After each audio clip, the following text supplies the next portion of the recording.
നമ്മുടെ കുട്ടികൾ ഈ പറയുന്ന പോലെ പല സാഹിത്യകാരന്മാരുടെ പേരുകൾ പറയുമ്പോഴോ സാഹിത്യ കൃതികളുടെ പേര് പറയുമ്പോഴോ ഈ തലമുറ മനസ്സിലാകാതെ പോകുന്ന ഒരവസ്ഥയുണ്ട് ഇപ്പോൾ. അവരെ ഒന്നുകൂടെ ഓർമ്മിപ്പിക്കാനും എഴുത്തിനെയും വായനയെയും കൂടെ പ്രോത്സാഹിപ്പിക്കാനും ഇത് ഉതകും എന്നാണ് ഞാൻ വിചാരിക്കുന്നത്. സാഹിത്യോത്സവങ്ങൾ മാത്രമല്ല, നാടകോത്സവം നടത്താം.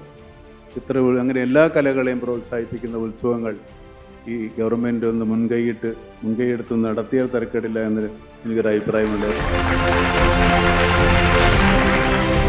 മാധ്യമരംഗത്ത് അതുല്യമായ സ്ഥാനമുള്ള മലയാള മനോരമയുടെ ആഭിമുഖ്യത്തിൽ നടത്തുന്ന ഏറ്റവും വലിയ കലാ സാഹിത്യ സാംസ്കാരിക ഉത്സവം ഹോർത്തൂസ് 2025 ഇതുമാതിരിയുള്ള വിജ്ഞാന സദസ്സുകളിൽ അടുത്ത തലമുറ തീർച്ചയായിട്ടും വരണമെന്നും അതിൽ ലയിക്കണമെന്നും അത് മനസ്സിലാക്കണമെന്നും കൂടി ഈ അവസരത്തിൽ അവരോട് അപേക്ഷിച്ചുകൊണ്ട് ഇത്രയും മഹത്തായ ഈ ഹോർത്തൂസ് സമ്മേളനത്തിൽ എല്ലാ ഭാവുകളും ആശംസിക്കുന്നു.